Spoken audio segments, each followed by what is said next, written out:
esta sesión número 5 de la Comisión Especial Investigadora de Tratamientos de Alto Costo para dar inicio a la sesión y el año legislativo. Le doy la palabra a nuestra secretaria, quien dará lectura a la cuenta. Buenos días, bienvenidos a todos.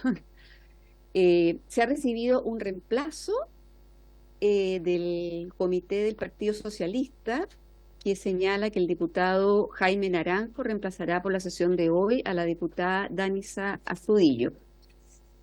Se recibió un oficio de la ministra de Salud mediante el cual responde a uno de esta comisión y designa como representante del Ministerio a la jefa del Departamento de Coordinación y Garantías y Prestación de Salud, Andrea Guerrero, para concurrir en forma presencial a las sesiones de esta comisión. Una comunicación del Hospital San Juan de Dios, mediante el cual responde un oficio de la comisión sobre las razones y motivos por las cuales el menor Lucas, quien padecería de atrofia muscular espinal tipo 1, había quedado sin médico tratante.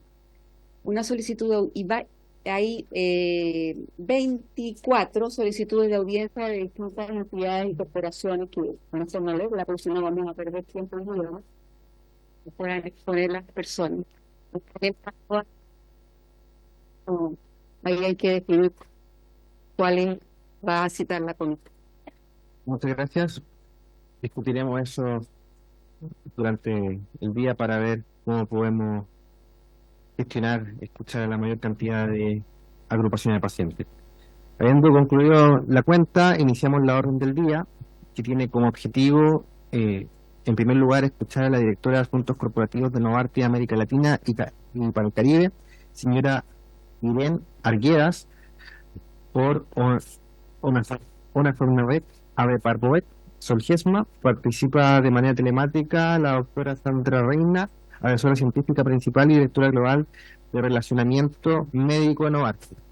Vamos a recibirla a ellos primero, vamos a abrir una ronda de preguntas y luego vamos a escuchar a las agrupaciones de pacientes y las entidades que les representan, que también están convocados para el día de hoy. Entonces, le escuchamos, doña Irene.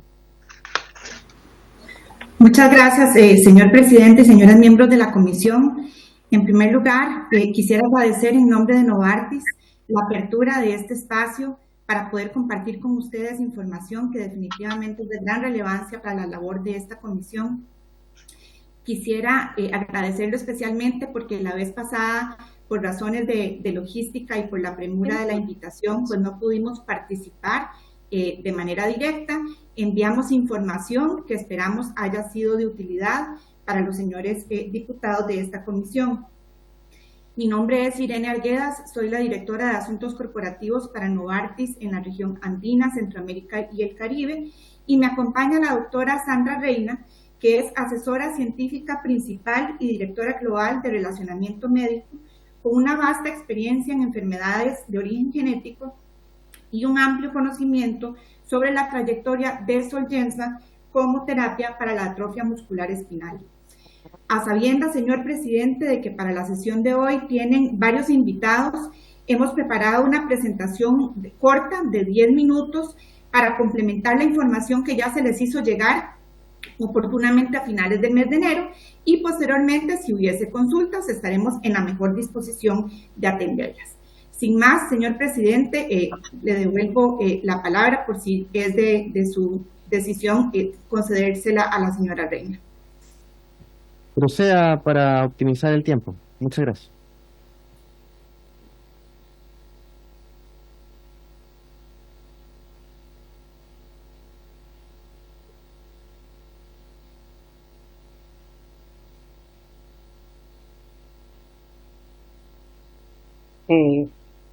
Estoy tratando de ponerla. Ahí se le escucha. Ahí está. Sí. Ahí observamos la presentación. Sí, ahorita voy. Ahí está. Muy bien, permítame porque quiero. Muy bien. Irene, ¿tú llevas la presentación? Gracias, muy amables. Bueno, muy bien, gracias, muy amables. Buenos días, buenas tardes, señor presidente. Gracias a usted y a los diputados y diputadas presentes y familias presentes. Tendré el honor nuevamente de presentarles a ustedes muy rápidamente una ligera presentación de lo que es la terapia génica y atrofia muscular espinal.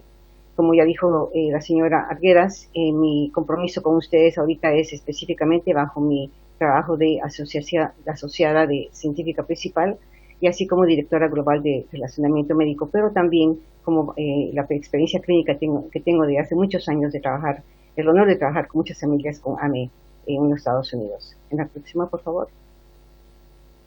Entonces, el contenido de hoy de mi presentación va a ser muy ligera. Quiero muy brevemente hablar de lo que es la historia natural de la enfermedad, también así como las características de la enfermedad y la importancia del diagnóstico temprano. También quiero ligeramente tocar lo que es terapias génicas, acerca de Zolgensma y cómo funciona y qué la distingue de otras terapias disponibles. También así como qué resultados pueden esperarse del uso de esa terapia y qué han demostrado estos estudios, como de último dejaré unos mensajes. El próximo.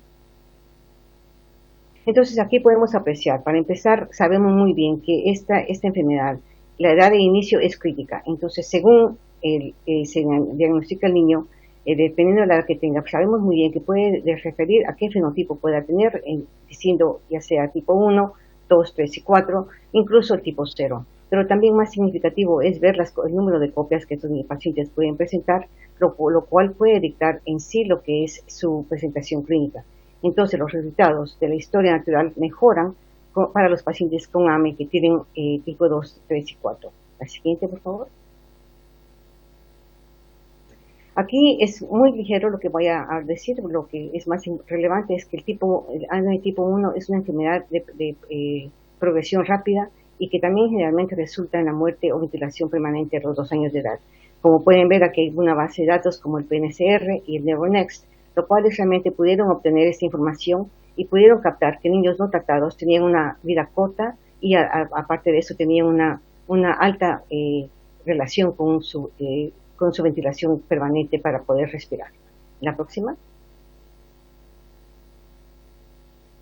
Y aquí entonces sería, ¿cuál es la expectativa? La expectativa aparte de lo que es la función motora y la función respiratoria, es de que también podemos ver que hay una función vulvar, la cual se ha mejorado muchísimo, y esto es principalmente importante porque en los cuidadores, los trastornos del habla, que puede llevar a unas consecuencias sociales bastante serias, es uno de los síntomas más importantes y significativos para estas familias. Entonces, hemos podido demostrar que aparte de lograr función motora y respiratoria, podemos ver una función vulvar.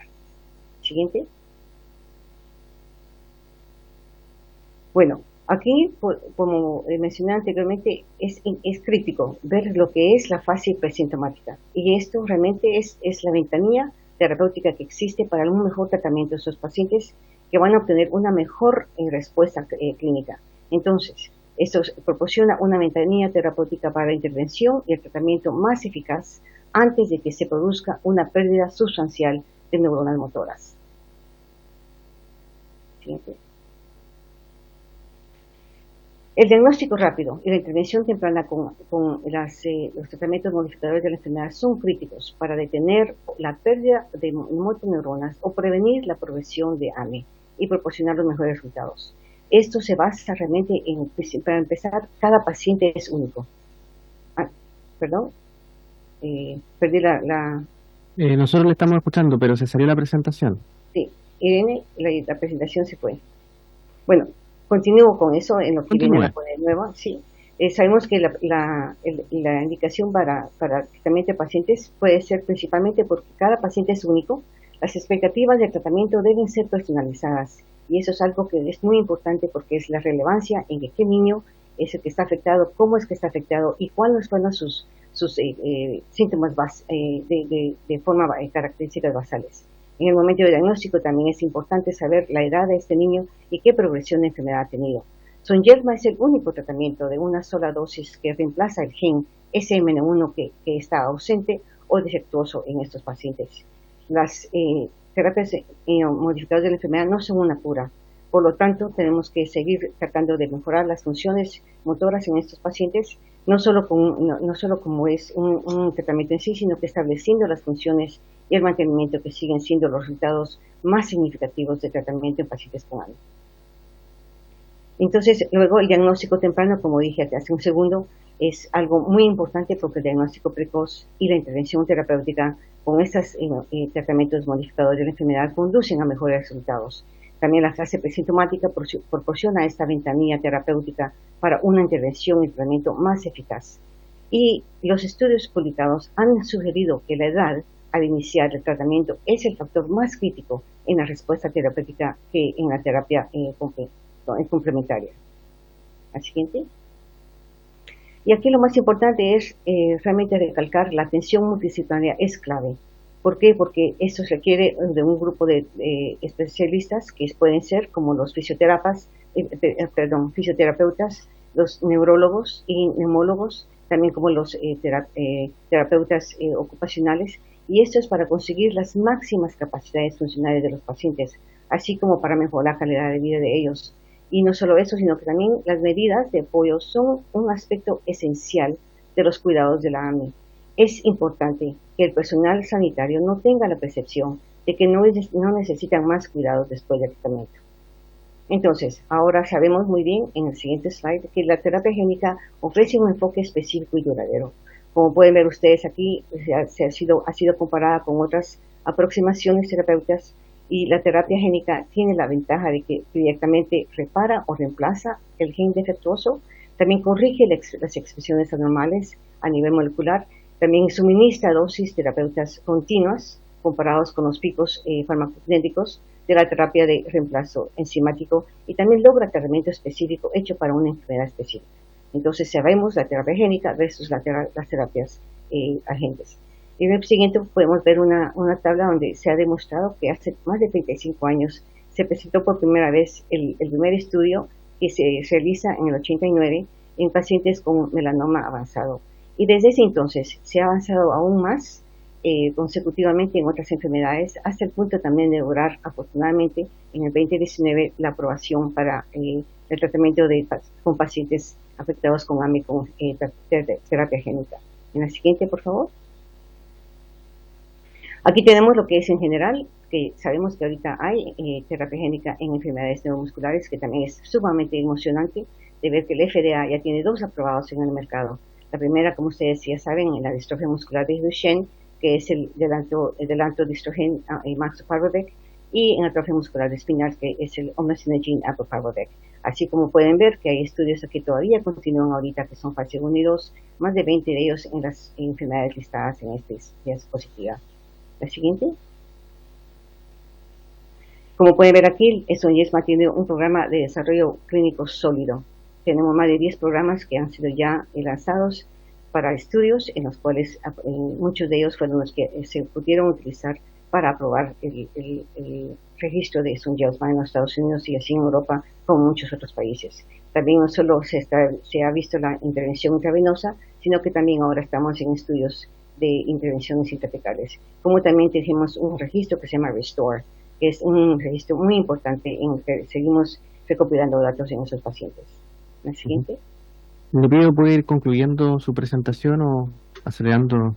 Sí, voy acelerando. Entonces, en los siguientes slides lo que tengo ahorita es realmente hablar de lo que son la eficacia, la durabilidad y la seguridad de Zolgensma. Entonces aquí podemos ver que los hitos motores y la función vulvar se han logrado como parte de la eficacia de Zolgensma, en los cuales podemos demostrar, especialmente en los pacientes presintomáticos, que ellos han presentado 100% la habilidad de sentarse, 100% de pararse, y un 93% han estado caminando. También se ha presentado en pacientes sintomáticos un 92% de éxito en el juego de sentarse más de 5 segundos, y esos son ellos bastante afectados, como también la rapidez y la eficacia de Zolgensma, que ha sido lograda en escalas como Chapin-10, en menos de un mes han logrado aumentar más de 9 puntos en esa escala. Y por supuesto la función vulvar que mencioné anterior. En el siguiente slide, entonces voy a demostrar también lo que es en sí la seguridad, que ha sido también relevante, supervivencia sin acontecimientos adversos y efectos secundarios graves. Si hay efectos secundarios, son manejables y son predecibles, y al seguimiento de estos pacientes durante sus 3 meses. En el siguiente podemos ver también lo que es en sí la durabilidad de estos pacientes ya cuando están tratados con Zolgensma, es que está proporcionando realmente en una forma sostenida y continua de expresión de la función de esta de SMN en todo el sistema nervioso y en el cuerpo. Como también podemos ver, pueden mantener estos hitos que han logrado. Entonces, los mensajes finales que quiero dejarles a todos ustedes es principalmente que la terapia génica es transformadora y altamente innovadora. También así podemos ver que es de una sola dosis que es la que se logra este tipo de eficacia, y esto viene a reemplazar las terapias que deben repetirse de por vida por una que requiere de una sola dosis y una aplicación. También es urgente reconocer la necesidad de lo que es el tamizaje neonatal y la intervención temprana con terapias modificadoras. Como también sabemos muy bien que Novartis está trabajando en asociación con gobiernos y sistemas de salud de todo el mundo, incluyendo Chile, para identificar y definir nuevos modelos de acceso sostenibles. Y todos los pacientes que recibieron las 7 dosis sin costo de Zolgensma fueron entregadas por Novartis al gobierno chileno entre el 2021 y 2022, y también fueron seleccionados por el Ministerio de Salud sin intervención alguna de Novartis. Les agradezco mucho su atención. Muchas gracias. Abro la palabra si es que algún diputado o diputada quiere hacer alguna consulta.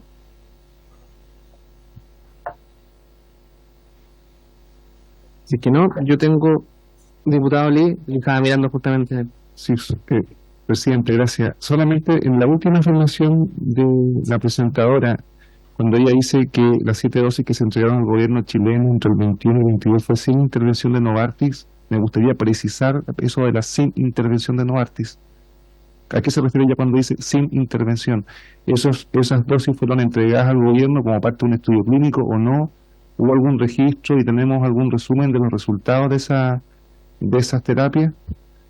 Solamente eso, presidente. Muy buena pregunta, diputado Lee. Yo también tengo 2 preguntas. Iba a preguntar sobre lo mismo, pero usted me quitó la palabra. La pregunta es, se habla de que el medicamento que ustedes comercializan o distribuyen se puede entregar hasta los 2 años, pero también quisiera consultarle si hay algún criterio de peso mutuamente excluyente con la edad a la hora de prescribir o hablar de la utilidad del mismo. La segunda pregunta es si es que realizan en territorio nacional financiamiento a médicos o neurólogos infantiles u organizaciones de cualquier otro tipo.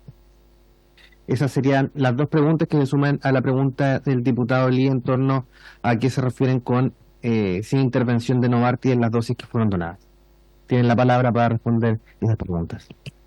Gracias, señor presidente, y por su intermedio respondo al cuestionamiento del diputado Lee sobre la no intervención. Significa que Novartis no participó en la selección de los destinatarios de estas dosis. Estas dosis fueron entregadas al Ministerio de Salud de Chile y el Ministerio de Salud de Chile dispuso de ellas según su criterio. Me referiré al último punto y permitiré que la doctora Reina se refiera al tema de los 2 años. Sobre el tema del financiamiento, no damos ningún financiamiento a médicos, y sobre el financiamiento a organizaciones de pacientes, como parte de la práctica regular de los laboratorios en la industria, tenemos apoyo a organizaciones de pacientes precisamente para el logro de sus propios fines y para efectos educativos. Muchas gracias. Muchas gracias. Bueno, agradecemos su presencia el día de hoy y con esto vamos a concluir esta primera presentación que... disculpe. No. Señor presidente, ¿me permite? Sí, por favor. Sí, gracias, muy amable. Sí, entonces, solo para recalcar lo que estamos hablando ahorita, lo que es en sí el protocolo. El valor del diagnóstico y tratamiento tempranos de todos los pacientes de AME habilitado especialmente por el tamizaje neonatal está reconocido en las guías de tratamientos internacionales y en las declaraciones de consenso. Zolgensma ahorita en Chile se encuentra registrado como una terapia génica indicada para el tratamiento de pacientes pediátricos menores de 2 años aquejados por la atrofia muscular espinal, con mutaciones bialéricas en el gen de supervivencia motoneurona 1. Sin embargo, serán realmente las autoridades del Ministerio de Salud las indicadas para explicar las consideraciones que tuvieron en cuenta para establecer la edad, lo que fue 9 meses como límite máximo, en vista de que ese no fue realmente como fue registrado en Chile. Solo para clarificar, no es un criterio del laboratorio productor, sino del Ministerio de Salud. Eso es lo que no está...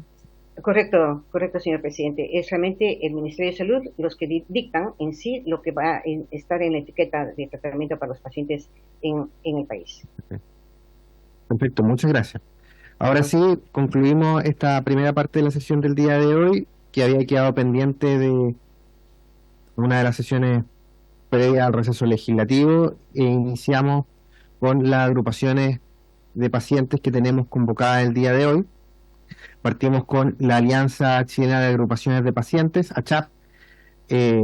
Participa en representación de esta el señor Gonzalo Tobar Carrizo, a quien procedemos a darle la palabra.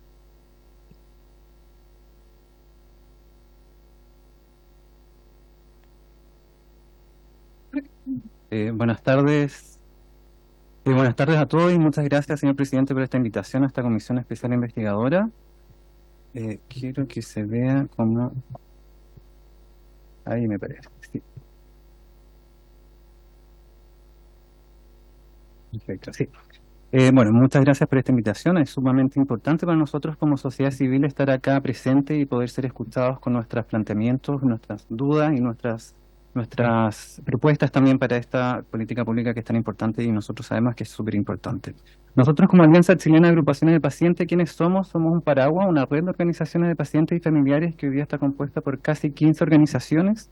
Representamos a pacientes y familiares con problemas de salud de tipo crónico. Aquí tenemos un paraguas donde están abiertas y estamos recibiendo a personas a agrupaciones de pacientes que representan enfermedades poco frecuentes, otras que son prevalentes, otras que son de tipo reumatológico, otras que son tipo cáncer, otros que son tipos neurológicos, y así, todo marcado con el tema de la cronicidad como punto central en las enfermedades que nosotros tenemos acá. La ley Ricarte Soto, bueno, ya sabemos que fue publicada en junio del 2015, nació de una necesidad de la ciudadanía, y eso nosotros siempre lo dejamos en claro. Esto no fue parte de un programa de gobierno de su época, sino que los gobiernos del momento tuvieron que hacerse cargo de esta necesidad ciudadana, donde participó con mucha fuerza y permitió la visibilidad de Ricarte Soto con la marcha de los enfermos. Por lo tanto, nació como una necesidad de dar respuesta a algo que estaba pasando en las calles. Para nosotros es sumamente importante la ley Ricarte Soto en cuanto integra e incorpora participación ciudadana en los procesos de la ley. Consideramos que eso es un gran hito, y también incorpora participación ciudadana en los procesos internos de la ley en el sistema de Ricarte Soto, como lo vamos a ver en una de las imágenes más adelante. Y finalmente cerrar con que la ley Ricarte Soto viene a incorporar acceso universal a las políticas públicas de salud, que era algo que hasta el momento todavía no estaba del todo firme. Nosotros como alianza, la relación que tenemos con la ley Ricarte Soto es una relación bastante estrecha. Hoy día nosotros previamente a la ley hicimos todo el acompañamiento legislativo en este mismo Congreso Nacional a todo el proyecto de ley cuando se presentó por la expresidenta Michelle Bachelet en enero del 2015 en La Moneda. Hoy día la ley Ricarte Soto da coberturas a 27 problemas de salud. Nosotros en la alianza representamos a 13 problemas de salud que están incorporados en la ley Ricarte Soto. La ley Ricarte Soto incorpora y crea 2 comisiones ciudadanas. Nosotros hoy día tenemos 2 miembros en la Comisión Ciudadana de Control y Vigilancia, Comisión Ciudadana de Control de Vigilancia y Control, perdón. Están incorporados 4 miembros de la sociedad civil, nosotros tenemos 2, y también tenemos a un miembro de la Comisión de Recomendación Priorizada que funciona para la dictación de cada decreto, donde hay 2 representantes de la sociedad civil y me toca a mí ser uno de los miembros de esta comisión. Y nosotros como alianza también permanentemente estamos buscando instancias participativas, instancias de lobby, para transmitir nuestras preocupaciones, nuestros pareceres respecto a la ley, porque nosotros queremos que la ley funcione al máximo posible y que sea lo más eficiente que hay. Hoy día esto está sacado de los datos abiertos de FONASA. A diciembre del 2023 hay cerca de 51.000 personas, 50.000 personas beneficiarias de la ley. Activas hay 35.000 personas. El panorama actual es que hoy día la ley Ricarte Soto, y esto lo hemos repetido en varias instancias, conlleva grandes expectativas para quienes tienen problemas de salud sin cobertura, porque el sistema mismo de la ley Ricarte Soto establece un mecanismo de solicitud ciudadana, donde cualquier persona que está enferma, cualquier médico tratante, cualquier persona familiar de un médico, de un paciente o cualquier miembro de alguna organización de pacientes puede hacer una solicitud pública a través de un formulario que está disponible en la página web de la web de la ley Ricarte Soto en el Ministerio de Salud. Por lo tanto, la primera acción accionar que tienen los pacientes cuando están enfrentados al alto costo es generar una solicitud ciudadana de cobertura a través del sistema de la ley Recarte-Soto. Hoy día sabemos que hay más de 50.000 personas que se han beneficiado por la ley, pero es sumamente importante recalcar y repetir una vez más, nosotros siempre lo estamos repitiendo también, que hay más personas esperando entrar a la ley Recarte-Soto de las que actualmente están cubiertas. Hay muchas patologías, muchos problemas de salud que todavía no tienen solución a través de la ley Recarte-Soto, y finalmente que hay miles de personas que dependen de su ingreso a la ley para su continuidad de tratamiento o para su mayor beneficio de salud. Bueno, esto es lo que pasó finalmente con el decreto, que iba a ser el cuarto o el quinto decreto, se iba a establecer en el año 2022. Hoy día tenemos un decreto modificatorio que debería de entrar en régimen este año con 3 tecnologías para 2 problemas de salud, para que es esclerosis múltiple y artritis reumatoide, donde se incorporan nuevas tecnologías con el ánimo de ampliar la oferta y así puedan haber mayor disposición de medicamentos y de fondos para cubrir otras tecnologías que no están incorporadas. Esto para nosotros, que lo que le estoy mostrando aquí, la resolución 667 de agosto del 2021, es un problema sumamente importante para nosotros, porque ya se establece que para la continuación de los tratamientos incluidos en el cuarto decreto se deberían de considerar únicamente el reemplazo de tratamientos garantizados por tecnologías que evidencien una mayor costo-efectividad o la inclusión de nuevos tratamientos cuyo efecto sea neutro en el gasto esperado. Esto es lo que pasó para el decreto modificatorio que va a entrar en régimen este año, donde solamente pudieron ingresar tecnologías sanitarias que fuesen costo o ahorradoras o que no generaran impacto presupuestario en el fondo, porque el fondo finalmente estaba demasiado estresado para seguir gastando dineros nuevos en tecnologías que no están incorporadas. Por lo tanto, esa es la razón de por qué habrían entrado solamente tratamientos para problemas de salud que ya estaban cubiertos, que en este caso son esclerosis múltiple y artritis reumatoide, y solamente un par de tratamientos en la medida que fueran únicamente costo ahorradores o no generaran necesidad de fondos nuevos. Por lo tanto, nos enfrentamos al problema que ya veníamos nosotros como organización de pacientes, como Alianza Chilena de Agrupación de Pacientes, diciendo desde el mismo momento del proyecto de ley que los fondos que se estaban destinando a la ley iban a ser insuficientes, que en algún momento nos íbamos a quedar cortos. Se habla ya que la ley Recarte-Soto va a quedar sin fondos para el año 2028, según lo que ha dicho Hacienda hoy día, y lo importante de rescatar es que hasta el corte previo al nuevo decreto 2025 que se está buscando hacer, hay 7.770 solicitudes emanadas de pacientes, organizaciones de pacientes y sociedades científicas para buscar cobertura, que era lo que yo les contaba al principio, que esta es una ley que genera mayor expectativa en la sociedad porque cada persona puede generar una solicitud a través del sistema de Recarte-Soto. Otro de los problemas es que hoy día estamos viendo que con el avance de la medicina, con la inflación, con una serie de otras cosas más, nosotros estamos enfrentados a que la ley de tratamiento de alto costo, la ley Recarte-Soto, está siendo incapaz de dar soluciones a problemas de salud con tratamientos de altísimo costo. Entonces estamos en esta paradoja de que hicimos una ley de alto costo, pero no podemos incorporar tecnologías que son efectivamente de un altísimo costo porque la ley tiene fondos limitados. Y esto está produciendo una fuga hacia la judicialización que también consideramos que es algo inequitativo, que no es el ataque, no es la forma de cómo se tiene que hacer una política pública en salud. Y hasta el año 2022, según FONASA, se habían gastado cerca de 20.000 millones al año en judicialización para tratamientos de pacientes individuales. Aquí mostramos el informe trimestral que emana de la DIPRES al cierre del año pasado, donde se establecen que hay disponibles 138.970 millones de pesos. Y esto también es sumamente importante porque es la forma en que nosotros comunicamos cómo está funcionando la ley. Cuando una paciente que no tiene cobertura en la ley, cuando un médico tratante quiere ingresar a un paciente con un tratamiento que no está en la ley y uno escucha que finalmente no hay fondos en la ley, hoy día nosotros podemos ver que hay 138.970 millones de pesos disponibles al cierre del año pasado. Eso tiene toda una explicación técnica, hay fondos que están amarrados por tecnología sanitaria, hay que asegurar finalmente la sustentabilidad financiera a largo plazo, pero para el paciente en su casa es muy complejo entender que no hayan fondos, siendo que hay 3.000 millones de pesos que se ganaron solamente en ganancias de capital por intereses. Otro de los problemas es que necesitamos una revisión finalmente de la ley Recarte-Soto. Hay protocolos de atención que necesitamos renovar y mejorar. Hay pacientes que se hacen resistentes a los tratamientos que están incorporados en la Ricarte Soto, por lo que necesitamos también ir ingresando familias terapéuticas, no solamente una opción por cada patología, sino que cuando esos pacientes se hacen resistentes o refractarios, necesitamos también entregarles otra tecnología que esté cubierta para poder asegurarles el tratamiento, la continuidad del tratamiento.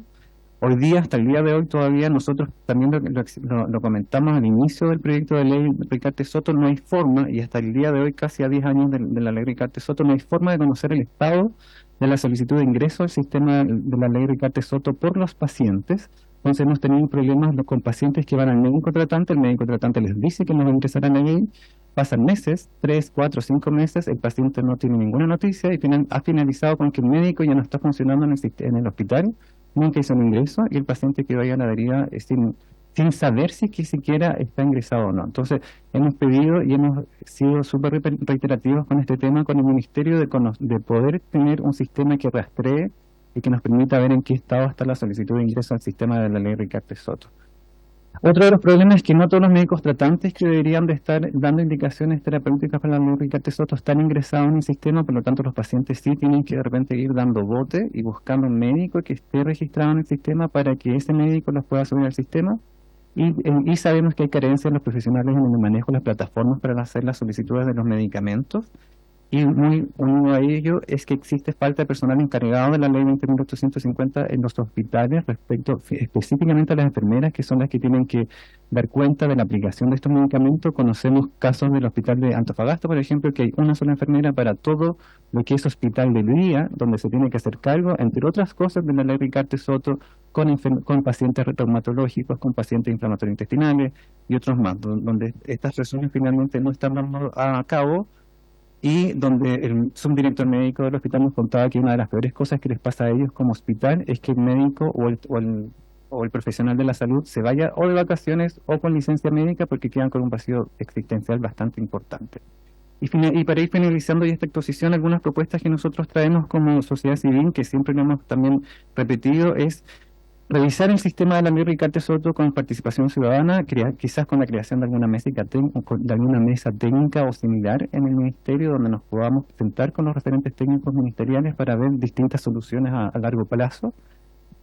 Hacer una actividad pública con la sociedad civil para transparentar y explicitar los procesos de la ley Ricarte Soto. Para eso ya también estamos hablando con uno de los referentes del Ministerio de la ley Ricarte Soto para hacer alguna actividad pública donde se dé cuenta de la ley Ricarte Soto y asegurar el financiamiento vía impuesto o parte del seguro universal. Cuando nosotros estamos escuchando que el gobierno quisiera hacer una reforma tributaria, de repente nosotros nos gustaría escuchar que se pudiese asegurar a través de algún impuesto, algún financiamiento a largo plazo, o cuando escuchamos que el gobierno quiere hacer alguna reforma de salud, también nos gustaría escuchar que dentro de todo este pool del seguro universal pudiese haber un pedacito que se fuese a asegurar tratamientos de alto costo, porque los tratamientos de alto costo van a seguir subiendo, las inyecciones presupuestarias no siguen subiendo mucho, pero los tratamientos van a seguir subiendo y hay una necesidad interminable de tratamientos y de coberturas que busca la sociedad civil.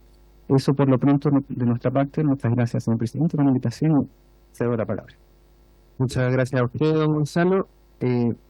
Vamos a terminar el bloque de las agrupaciones de pacientes y luego vamos a dar la palabra a los integrantes de la comisión. Entonces, escuchamos a continuación a la Federación Chilena de Enfermedades Raras, FECHER. Participa en representación de esta el presidente de ella, señor Alejandro Andrade Araya. Usted, Leo Cuyes. Leopoldo Cuyes. No sé, Gonzalo, sí.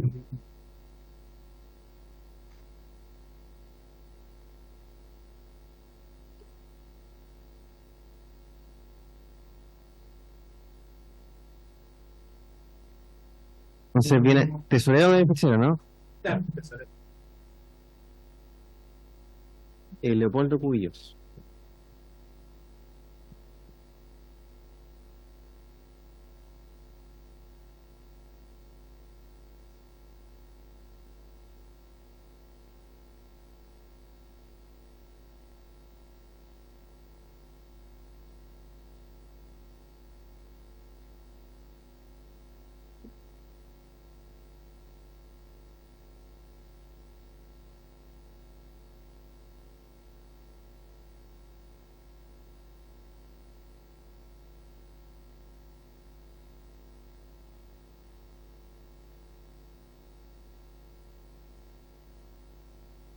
Entonces le damos la palabra al quien acude en representación de Pechera, el tesorero Leopoldo Cubillos.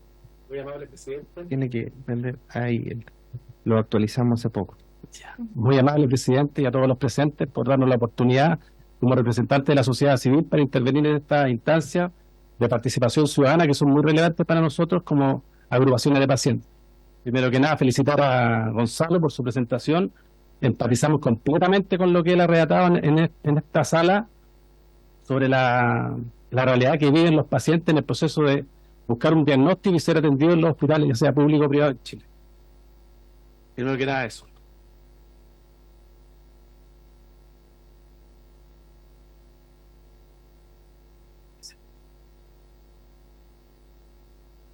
Segundo, para ir avanzando, vengo en representación de la Federación porque la persona titular que venía a hacer la presentación lamentablemente es un paciente. La otra directora también es paciente que vive acá en la comuna de Villa Alemana y por defecto tuve que venir yo a hacer este reemplazo. Yo soy un cuidador, marido de una paciente con una enfermedad rara que es SAFO, una enfermedad autoinmune de carácter reumatológico cuyo tratamiento es un medicamento de alto costo, los llamados biológicos, ya que tiene una periodicidad mensual para poder tener una calidad de vida mejorada, ¿ya? O sea, hablamos de los medicamentos que son alrededor de 2,5 millones mensuales, de ahí hacia arriba. Eso es lo que me lleva a mí a participar en lo que es las agrupaciones de pacientes. Para avanzar, la Federación Chilena de Enfermedades Raras nace bajo la participación ciudadana en el proceso de la ley Ricardo Soto en su nacimiento. Las agrupaciones de la sociedad civil se tuvieron que involucrar gracias a lo que nos pasó, nos convocó, como decía Gonzalo, en la marcha de los pacientes para poder tener acceso a medicamentos de alto costo, que era lo que la ley Ricardo Soto en un comienzo nos motivaba y nos hacía participar. Lamentablemente la ley Ricardo Soto se convierte en un GES 2 y discrimina, digamos, a las personas que tienen acceso a tratamiento y las personas que no, con una cantidad de patologías. Dicho esto, voy a comenzar para que partamos. Mi nombre es Leopoldo Cubillos, soy el tesorero de la Federación Chilena de Enfermedades Raras desde ya hace 4 años. Como les dije anteriormente,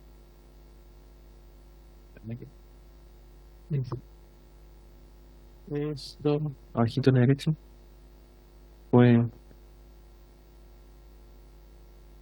ahí, ese mismo. Ya, ahí está, estoy medio pite.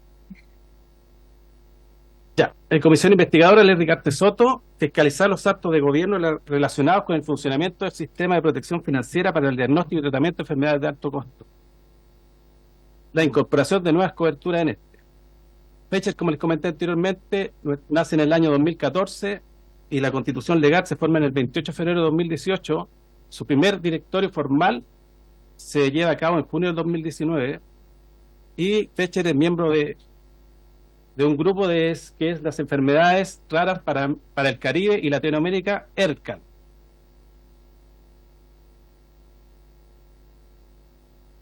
Bueno, Fechas busca crear alianzas con estas organizaciones regionales que nos permite construir y desarrollar soluciones para mejorar la perspectiva de las enfermedades raras para Latinoamérica y el Caribe. ¿Quién es Fechers? Somos una organización que reúne agrupaciones de personas con patologías o enfermedades raras, huérfanas o poco frecuentes, ya sea individuales o colectivas, ¿ya? Acompañamos en la constitución legal y el diseño de planes estratégicos de estas agrupaciones de pacientes. Muchas de ellas son patologías bien raras que componen una sola persona, 2 o 3 a nivel nacional e inclusive una persona a nivel mundial.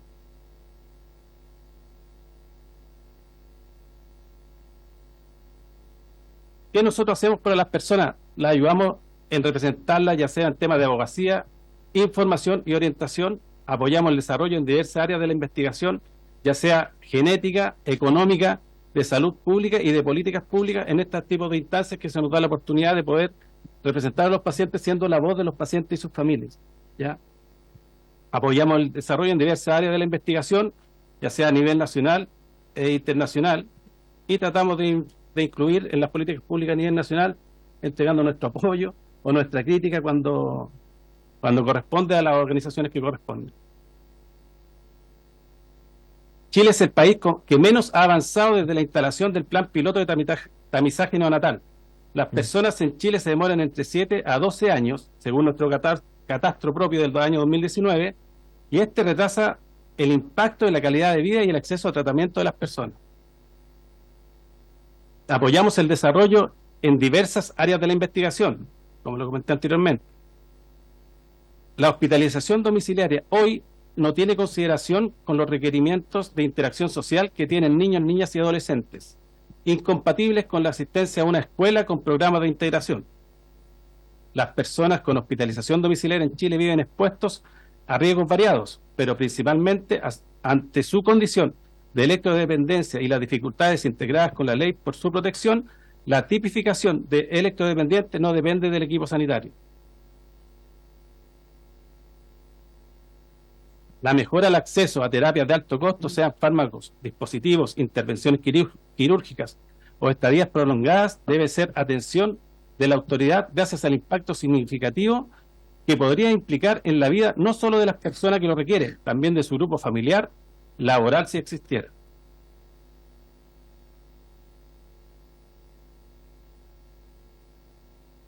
La hospitalización domiciliaria hoy no tiene consideración con los requerimientos de interacción social que tienen niños, niñas y adolescentes, incompatible con la asistencia a una escuela de programa de integración. Las personas con hospitalización domiciliaria en Chile viven expuestos a riesgos variados, pero principalmente ante su condición de electrodependencia y la dificultad integrada en la ley para su protección. La tipificación de electrodependiente no depende del equipo sanitario, porque lo haya repetido. La mejora del acceso a terapias de alto costo, sean fármacos, dispositivos, intervenciones quirúrgicas, estadías prolongadas, debe ser atención de la autoridad gracias al impacto significativo que podría implicar en la vida no solo de las personas que lo requieren, también de su grupo familiar y laboral. Eso quería comentar en esta comisión. Vengo en representación de Alejandro, de Judith, de Carla, las personas que componen el directorio de la Federación, y una responsabilidad enorme para nosotros como cuidadores ser la voz de los pacientes en esta instancia, ya que los pacientes, por su condición física y de salud, no pueden muchas veces participar, así que para nosotros es un tremendo desafío poder representarlo a ellos y ser la voz de ellos en esta instancia. Gracias. Muchas gracias, don Leopoldo. En siguiente lugar, dejamos a la Federación de Enfermedades Poco Frecuentes, FEMPOF Chile. Participa en representación de esta la vicepresidenta doña Jessica Cubillos Arellano, acompañada por la señora Daisy Zúñiga Godoy. Bueno, mientras ocurre este proceso de encontrar la presentación, me voy a presentar. Mi nombre es Jessica Cubillos, como bien dijo el diputado Tomás y presidente de esta comisión, Tomás Lago Marcino. Primero que todo, soy madre de 3 hijos. Principalmente me mueve ella. ¿Quién es ella? Luciana González, que mañana va a cumplir 12 años y quien vive con una enfermedad poco frecuente que es síndrome de Rett. Hoy estoy alzando la voz no solo por ella, sino que por las personas que representamos como Federación de Enfermedades Poco Frecuentes, FEMPOF Chile. No me voy a extender en lo que ya han mencionado mis compañeros de causa, tanto Gonzalo como Leopoldo, y que lo hizo también Gonzalo con respecto al estado actual de la ley Ricardo Soto, sino que quiero plasmarle a ustedes y agradecer su atención en relación a lo que voy a exponer, porque en el fondo es hablarles desde el lado humano, desde el lado de lo que vivenciamos. Y a propósito también de lo que nos manifestó el diputado Tomás Lago Marcino, haciéndonos algunas preguntas, esa información nosotros la resumimos, la tenemos en un Excel, y finalizando esta presentación se la vamos a hacer llegar, porque ahí pudieron participar las 19 organizaciones que componen nuestra federación, todas ellas en este minuto, de excepción de FAME, que luego va a venir la presentación de Paulina. La mayoría de ellas no estamos contemplados en la ley Ricardo Soto. Y como bien dijo Gonzalo, esta es una ley que en el fondo está estresada y que de alguna manera también está sobredemandada, ¿no? Que es la realidad actual de la ley. No importa. Ahí estamos, lo importante es comunicarnos, ¿cierto? Y bueno, con respecto a lo mismo, decirles que efectivamente la ley Ricardo Soto, si bien se levanta como un proyecto valioso en donde de alguna manera responde al llamado de la comunidad hace un par de años más, hoy por hoy todas las situaciones de crisis y emergencias que viven las personas con una enfermedad frecuente, con una enfermedad rara, una enfermedad huérfana, y tampoco resuelve lo que vivimos quienes cuidamos. Cuidar significa cuidar 24/7, muchas de las veces. 27 horas cuidando puede ser también como una comparación de lo que se dice, ¿no?, en el evento que nos convoca una vez al año, ¿no? 27 horas es una exageración, ¿no es cierto? Pero es la realidad de muchas mujeres que llegan las 24 horas y siguen cuidando, no hay descanso. Hoy por hoy esta ley, si bien es una ley que cumple ciertos criterios y permite sin duda respuestas a muchas personas, está ciertamente desfasada en cuanto a la realidad que enfrentan hoy por hoy las familias con enfermedades poco frecuentes. Hoy en Chile se estima que son 2.000 enfermedades poco frecuentes.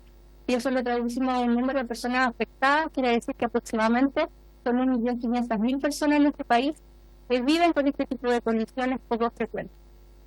Nuestra organización representa y en ella se agrupan enfermedades tales como microtia e hipoacusia, síndrome de Menkes, síndrome de Turner, autoinflamatorias, Duchenne, porfiria, Charcot, Dravet, BKH y uveitis, citrullinemia, síndrome de Rett, síndrome de Turner y AME.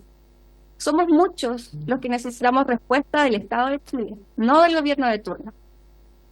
Mi hija mañana cumple 12 años y la mitad de la vida de ella yo he estado alzando la voz, me he estado movilizando, así como también mis compañeros de causa. ¿Cuánto tiempo más tenemos que esperar para que tengamos soluciones? ¿Cuántas vidas más se va a perder el Estado de Chile sin dar respuesta? ¿Cuántas mujeres más van a tener problemas de salud mental? Porque cuidar también nos afecta, no solo en lo físico, sino también en salud mental. Si bien hoy la ley Ricardo Soto, vuelvo a insistir, responde a algunos de estos tipos de enfermedades, ciertamente no alcanza a cubrir toda la necesidad existente. Es un sistema estresado, una ley que, como bien dijo Gonzalo, probablemente se va a quedar sin fondos en el 2028. ¿Qué vamos a hacer? Por otra parte, es fundamental que la red de salud, sobre todo quienes son administradores de la red de salud, también estén informados de esta ley, puedan dar buena asesoría, puedan comunicar a la familia. Ya es impactante vivir con una condición poco frecuente, más encima golpear puertas y que nadie te entienda, o que te desconozca la información, o que no sepa dónde tiene que derivarte. Creo que eso también hace todo menos humano, menos empático, y es un sistema que debiese cambiar. No solo se trata de números, no solo se trata de tener mayor financiamiento, sino que también mayor educación en la red.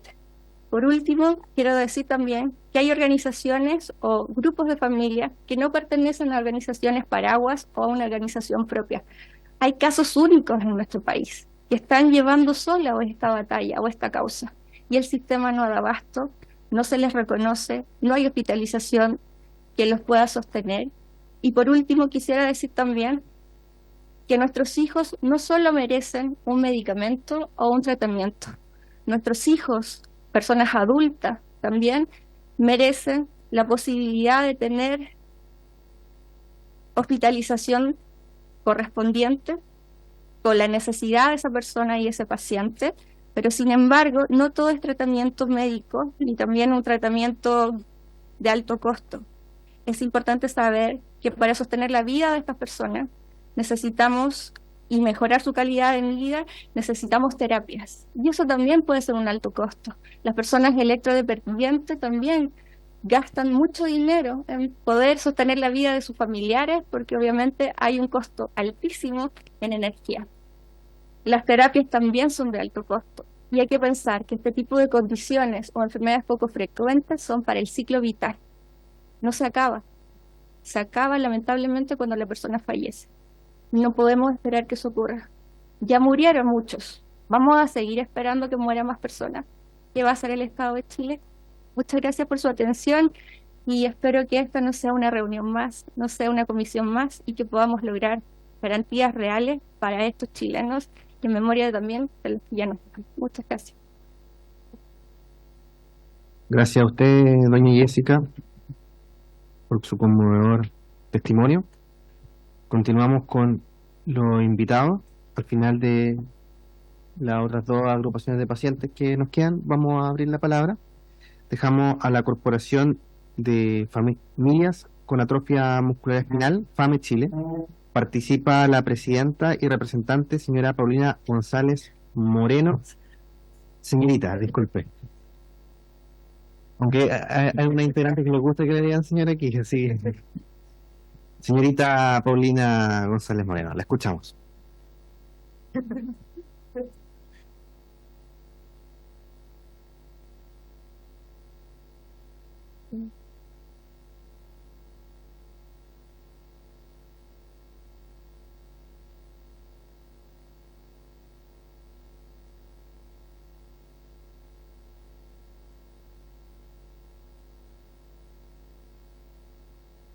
Bueno, mientras descarga, ¿se me encendió?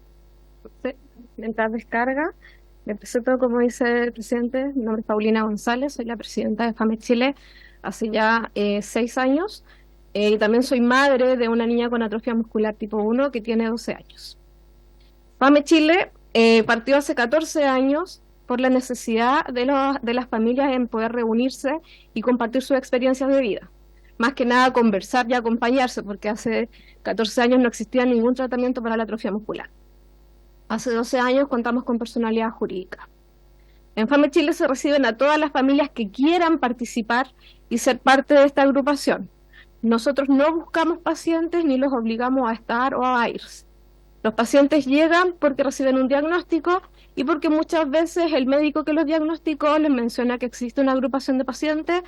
Y en el caso de los pacientes que son del área pública, llegan buscando una asesoría para la representación legal para el acceso a uno de los tratamientos. Nosotros hoy día hemos representado más de 80 causas en tribunales para el acceso al tratamiento, donde hemos perdido solamente 5 causas. Tenemos más de 75 pacientes hoy día recibiendo tratamiento costeado por el Estado, entre ellos Spinraza y Risdiplam. ¿Bajo ahí? No se las voy a leer completa porque es súper larga, así que vamos a ir resumiendo. Nuestra agrupación hace algunos años logró formar un banco de ayudas técnicas en el sistema respiratorio para poder apoyar a todos los pacientes que hoy día no tienen acceso a un asistente de tos o un ventilador mecánico y puedan ser dados de altas para estar en su casa. Estos equipos no solamente se les facilitan a las familias, también se les facilitan a los hospitales y a las clínicas privadas, porque hay que mencionar que lamentablemente en ningún hospital público y en ninguna de las clínicas existen hoy día los asistentes de tos que son de vital importancia para un paciente AME que está pasando por una neumonía. Estos equipos se entregan a las familias en préstamo por un tiempo determinado. Cuando el paciente sale de su gravedad, lo devuelve a la agrupación, nosotros lo mandamos a hacer mantención y los hacemos circular por todos nuestros niños, que hoy día estos equipos han pasado por más de 50 familias. También trabajamos con la ayuda de las farmacéuticas, donde presentamos proyectos para educar a las familias y también a los profesionales.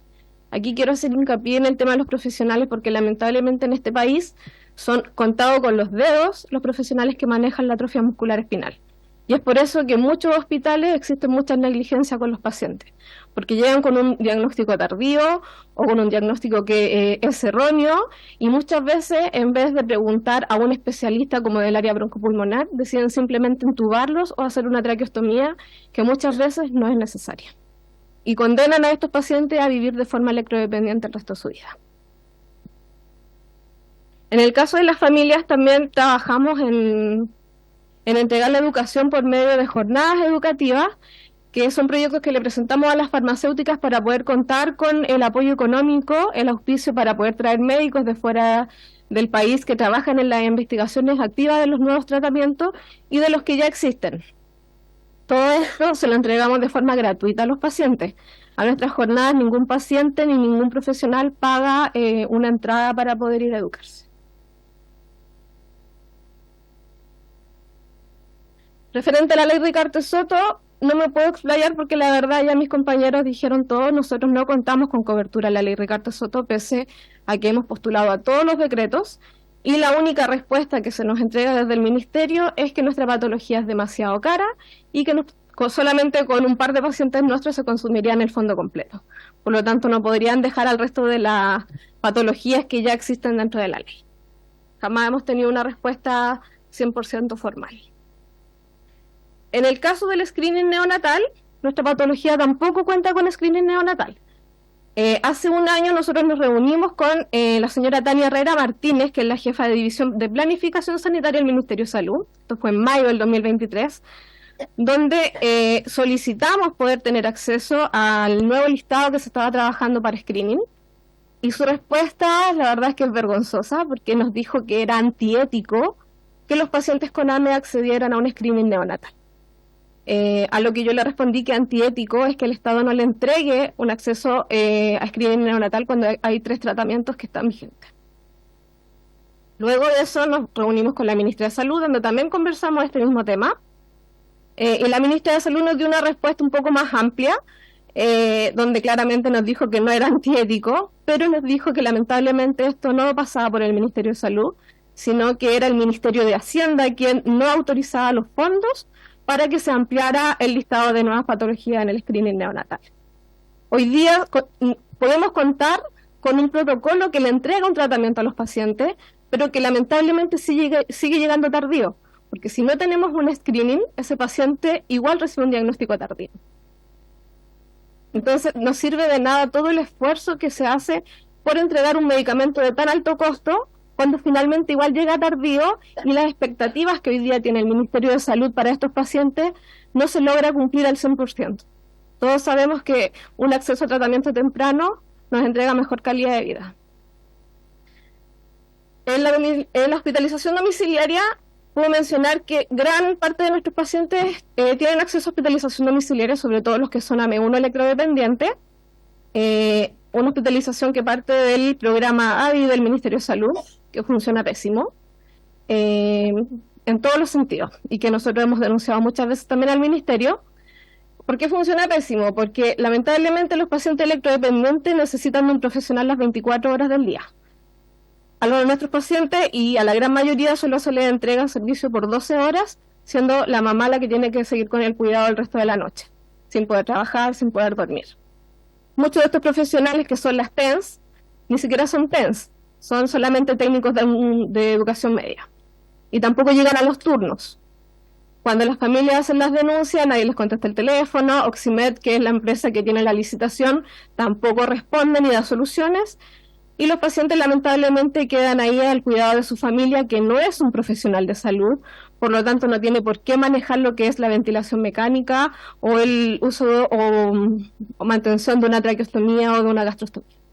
Lamentablemente, por esta falta de profesionales en los domicilios electrodependientes, muchos pacientes han fallecido, porque a la mamá le gana el sueño, le gana el cansancio, y lamentablemente cuando despierta ha encontrado a su hijo muerto. También pasa por la mala mantención que le entrega Oximed a los equipos respiratorios de los pacientes. Los equipos que los pacientes tienen en sus casas no reciben mantención, y nosotros también lo hemos denunciado al Ministerio de Salud. Hay equipos que, en el caso de los ventiladores mecánicos, tienen ciertas horas de función, que después de esas horas tienen que pasar por una mantención obligada, que Oximed no lo hace. Hay pacientes que tienen más de 6 años el mismo ventilador sin ninguna mantención. Por lo tanto, es un servicio que lamentablemente funciona pésimo también en la parte de insumos. Los insumos que se le entregan a los pacientes alcanzan para 10 días. Los 20 días restantes del mes los tiene que costear la familia o empezar a buscar en redes sociales quién los vende más barato. Acá en este punto de la aclaración pública me quiero dirigir y comentar algo que mencionó la doctora Sandra Reina en su presentación de Novartis, de las dosis gestionadas para el Estado de Chile. Este trabajo no fue un trabajo del Ministerio de Salud ni del gobierno anterior. Este es un trabajo que hizo FAME Chile durante 2 años con Novartis, y conseguimos esa donación para Chile, y claramente teníamos que involucrar al Ministerio de Salud para que se nos abriera la posibilidad de un centro público de diagnóstico y administración, ya que hasta ese momento los pacientes que recibían Zolgensma, que eran por alguna donación de la muy conocida ruleta, eran solamente atendidos en la clínica Las Condes. La donación era solamente de la dosis. Todo el costeo de hospitalización y de controles que vienen después eran costeados por las familias. Ustedes sabrán lo que cuesta hoy día un bono en una clínica privada que no tiene ningún convenio con FONASA, y la gran mayoría de los pacientes que se atienden ahí eran de FONASA. Pacientes que hoy día están todavía con deudas millonarias. De esos 5 pacientes, los primeros 5, también fue un listado que envió FAME Chile al Ministerio. Ninguno de estos pacientes fue escogido ni por el Ministerio, ni mucho menos por el ministro de ese entonces, que era Enrique París, porque comprenderán que en su calidad de ministro no se puede involucrar decidiendo quién sí que no. le mandamos un listado de pacientes que eran los que cumplían dentro del rango de edad que nos indicaba el laboratorio. Dentro de todo nuestro listado solo habían 5 pacientes que cumplían el rango de edad, y dentro de ellos 5 habían pacientes que ya recibían otro tratamiento, pero como cumplían este rango, les dimos la oportunidad de también recibir la terapia génica. Entre ellos hay 2 electrodependientes. Tengo que mencionar que a estos pacientes no se les hizo seguimiento desde el Ministerio de Salud y que no todos mostraron la mejoría que necesitaban o que se esperaba desde el Ministerio. Incluso una de estas pacientes pasó de ser una paciente ventilada por mascarilla a hoy día ser una paciente electrodependiente. Las 2 últimas dosis sí fueron administradas por el Ministerio de Salud, ya que en esa fecha existía ya esta comisión de expertos que ellos indican, y estos pacientes fueron postulados por sus médicos tratantes. Ahí estaban los nombres de los primeros 5 y después vienen los segundos 2 pacientes. Uno fue postulado a esta comisión por el doctor Ricardo Erazo y la segunda paciente fue postulada por la doctora Bernardita Suárez. Ellos son los 2 beneficiarios que el ministerio o su comisión de expertos son los que decidieron que podían recibir el tratamiento. Esas son las 7 dosis que se donaron. En el tema de la ley de presupuesto, nosotros también hemos hecho una campaña, acá el diputado Félix González debe conocer que muchas veces también nos apoyó con los escritos que se mandaron al gobierno anterior, donde no tuvimos ninguna respuesta. El año pasado del gobierno existente tampoco tuvimos ninguna respuesta. Se han presentado propuestas para poder incluirnos en la ley de presupuesto, donde ustedes más abajo van a poder encontrar cuáles son las propuestas que hemos entregado. Se las hemos entregado tanto al Ministerio de Salud, al Ministerio de Hacienda, a Contraloría, y la última ocasión se la entregamos también por mano a la senadora Jimena Rincón, que en ese entonces era la presidenta del Senado. Nunca tuvimos ninguna respuesta y también sin acceso a la ley de presupuesto. Por lo tanto, nuestra agrupación no recibe absolutamente ningún beneficio del Estado, más que lo que se está entregando hoy día con el protocolo Solgerma, que como mencioné antes, sigue llegando tarde. Hoy día tenemos 3 pacientes a la espera de recibir la dosis. Uno de ellos lleva más de 2 meses esperando y el protocolo indica que la respuesta tiene que ser en 5 días, no en 2 meses. Eso, presidente. Muchas gracias, doña Paulina, por esta completa exposición. Y vamos con la última de nuestros invitados del día de hoy, que es a la Fundación Neuromielitis Óptica NMO Chile, que fue solicitado su invitación por el diputado Félix González, y viene en su representación la señora Gabriela Jofré y Claudia Chaparro. Está ya en público. Les escuchamos. Un momento.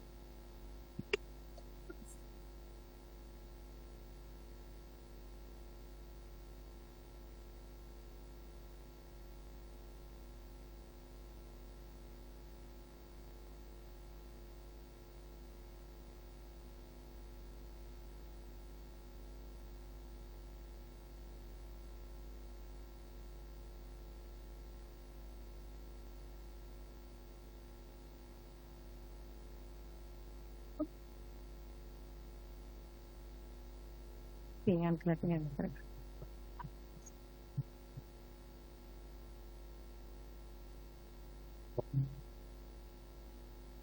En honor al tiempo, vamos a comenzar. Mi nombre es Gabriela Jofré, presidenta y fundadora de la Fundación NMO Chile. Hoy vengo con Claudia Chaparro, que también es de la directiva de la Fundación, y también ambos somos pacientes. La Fundación es para apoyar y acompañar a los familiares con la enfermedad neuromielitis óptica. El 17 de julio de 2019 fue el día que yo dejé de caminar. Pensé que había sido el peor día de mi vida. Teniendo en ese momento 28 años, una vida sana, una mujer independiente, trabajadora.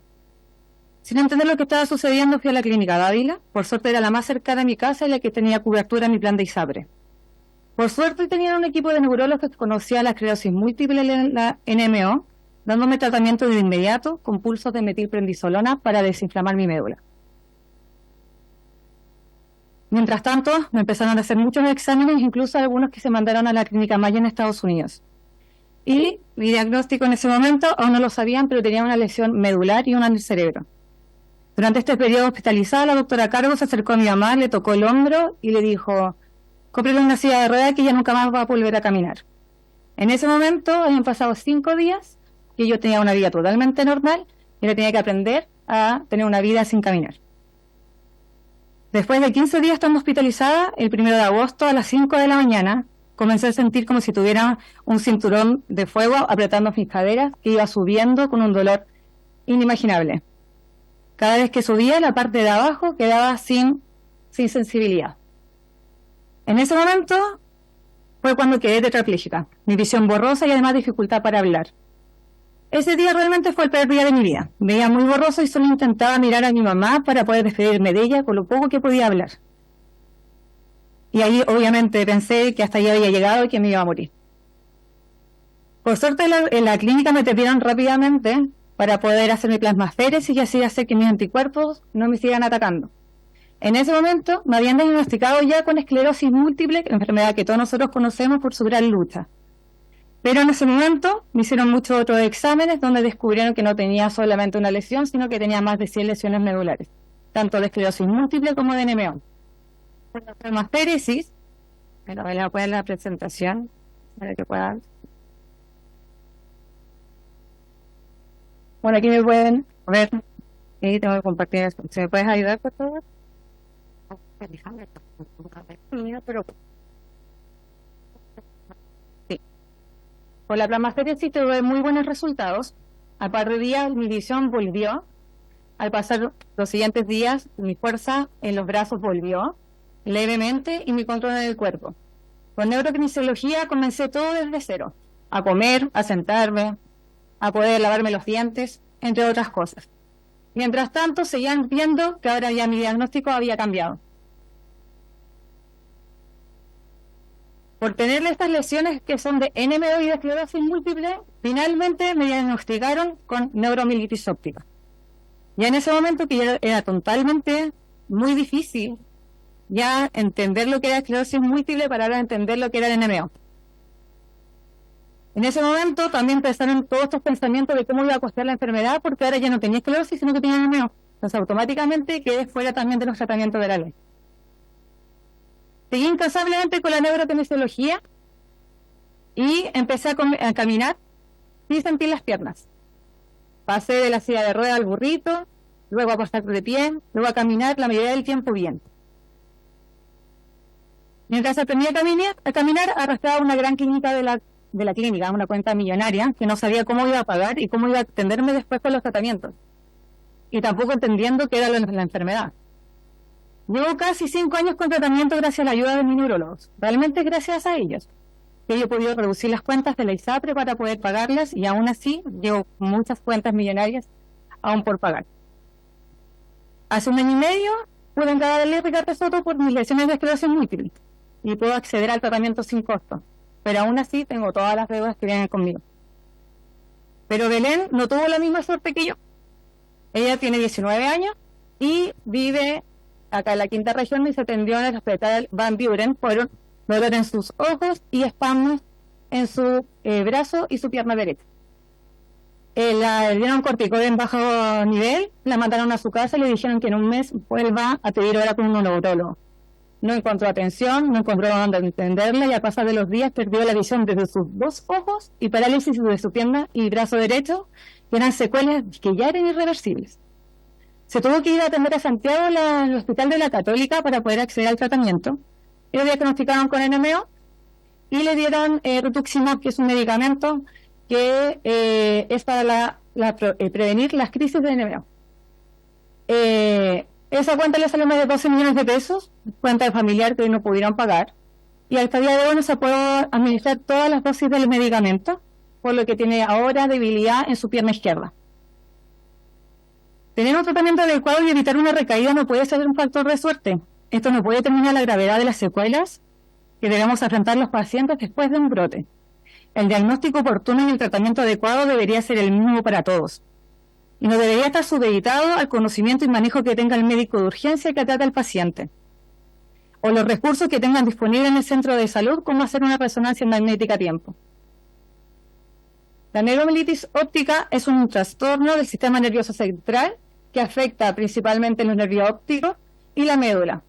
La neuromielitis también es conocida como el síndrome de Davis, y esta enfermedad puede causar ceguera en 1 o 2 ojos, debilidad o parálisis de las piernas o brazos, espasmos dolorosos, pérdida de sensibilidad, hipo y vómitos incontrolables, mal funcionamiento de la vejiga y de los intestinos, fatiga muscular y problemas para hablar. En los niños, la neuromielitis óptica puede causar confusión, convulsiones o quedar en estado de coma. Esta enfermedad es una enfermedad desminimizante, como que ataca a todos los anticuerpos de nuestro cerebro y le pide que las conexiones lleguen a la respuesta que se envía el cerebro. Por lo tanto, no llegan todos los movimientos. Puedo decir que quiero mover un brazo o una pierna y realmente mi cuerpo no hace la reacción que envía mi cerebro.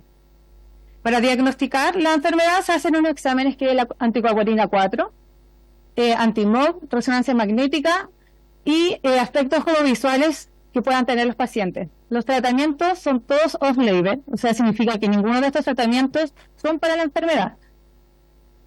Acá tenemos el rituximab, que el rituximab es uno de los medicamentos que se utiliza para los tratamientos de esclerosis múltiple, con una gran efectividad de poder disminuir los brotes siguientes de la enfermedad. Los otros medicamentos son acetopirina, micofenolato y corticoides. Pero ahora tenemos un medicamento que realmente es para la enfermedad y que está acá en Chile y ya está aprobado. Pero el valor anual de este medicamento es de 78 millones de pesos y son inyecciones mensuales que se admiten de forma subcutánea. Esto evita los frecuentes brotes que se pueden tener con la enfermedad. La frecuencia de brotes es de cada 3 años en la enfermedad. Y cada uno de estos puede aumentar el nivel de secuelas o nuevas secuelas permanentes, como la ceguera, parálisis, entre otros. Se estima que somos 300 pacientes en Chile. 300 pacientes. Y sus familias que deben enfrentar las consecuencias físicas, psicológicas y económicas de esta enfermedad, donde existen niños incorporados dentro de estos 300 pacientes. De los 300 pacientes, solamente un paciente adulto tiene acceso al medicamento que es para la NMO, que es el satralizumab. Todo el resto de los pacientes estamos con otros tratamientos que son off-label. 8 de cada 10 pacientes tiene ceguera en uno o ambos ojos. 8 de 10 pacientes tiene debilidad o parálisis en sus extremidades y 9 de cada 10 pacientes vienen con dolor neuropático.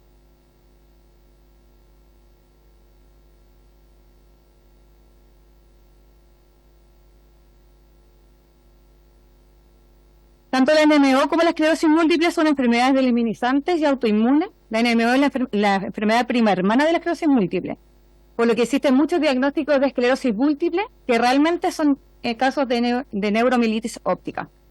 En 2004, recién con el examen de anticoagulina 4, determinaron que el anticuerpo afectado era algo diferente. Pero esta enfermedad se presenta muy similar a la esclerosis múltiple, pero 50 veces más fuerte en sus brotes y en sus secuelas permanentes. Fuimos tratados muchos años como pacientes de esclerosis múltiple. Nuestros mismos pacientes fueron parte de las agrupaciones que apoyaron y lucharon por integrarse a la ley Ricarte-Soto, que en ese momento estaban diagnosticados como esclerosis múltiple, para que luego diagnosticados como neuromielitis óptica hayan quedado fuera de los tratamientos. En 2015, cuando la esclerosis múltiple fue parte de la ley Ricarte-Soto, se consideraron 2.700 personas, pero se olvidaron de los 300 pacientes con NMO que ocupábamos las mismas terapias. Estoy aquí porque por todos los pacientes con NMO que no pueden hacerlo, estamos aquí para mirarlos a los ojos por todas las personas que perdieron la visión por no haber tenido un tratamiento adecuado. Estamos aquí en nombre también de las familias que se han empobrecido y que han dejado de tener que trabajar por cuidar a sus familiares, para poder pedirles que incorporen la neuromielitis óptica a la ley Ricarte-Soto con los medicamentos en común que tenemos con la esclerosis múltiple y con el tratamiento directo que es para la NMO. Además de todo lo que es tratamiento de la neurokinesiología, que son indispensables para poder disminuir las secuelas provocadas por los brotes. Muchas gracias por su tiempo y su atención. Gracias a usted, doña Claudia. Gabriel. Claudia era la que la acompañaba. Bueno, ya habiendo recibido a todas las agrupaciones, abro la palabra a los integrantes de la comisión que quieran hacer preguntas o referirse a lo que hemos escuchado. Diputado Félix González. Sí, muchas gracias, presidente. Muchas gracias también por haber accedido a hacer todas las invitaciones que se pidieron. Primero quisiera saber si está el ministerio presente online o alguien presente en la sala. Está acá presente en la mesa. Muy bien. Y voy a referirme a la última exposición de neuromielitis óptica. Uno de mis hijos tiene neuromielitis óptica. Es uno de los, entiendo, pocos niños que están diagnosticados con la enfermedad. No me voy a inhabilitar, presidente, secretaria, porque cualquier decisión que tomemos acá no me favorece de ninguna manera. Así que por eso no me voy a inhabilitar. Pero creo que es útil poder explicar o poder resaltar cosas que dijo Gabriela. Una de ellas es que muchas personas estuvieron diagnosticadas con esclerosis múltiple, estuvieron en la campaña para poder ingresar a la ley Recarte-Soto, lograron ingresar a la ley Recarte-Soto, después le dicen, ¿sabe qué? El anticuerpo que usted lo ataca es otro, y por lo tanto usted no tiene esclerosis múltiple, tiene neuromielitis óptica, y está fuera de la ley Recarte-Soto. Las que quedaron dentro son la mayoría. Hay un número, cerca de 300 personas, que quedaron fuera precisamente porque es un diagnóstico distinto, si bien el desarrollo de la enfermedad es muy similar, pero es mucho peor las secuelas y las consecuencias de la neuromielitis óptica.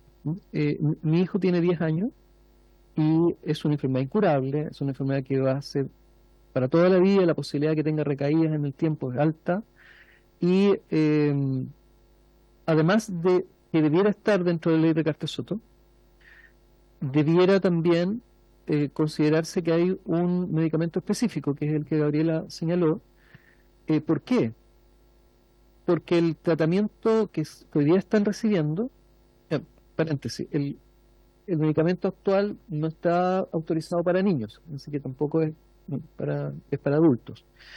Pero hay una diferencia importante, porque el tratamiento es una inmunosupresión total. Entonces, cuando se aplica la quimioterapia, mi hijo se lo aplicó hace un par de días, estuve en la noche con él, luego se hace un examen y la neuróloga dice, salió todo súper bien, tiene 0 anticuerpos, ¿no? Tiene 0 defensa, se le entra un resfrío y puede fallecer. Entonces, este otro medicamento que está autorizado para adultos, que es más específico, no deja a las personas con esa inmunosupresión brutal que consigue exitosamente rituximab.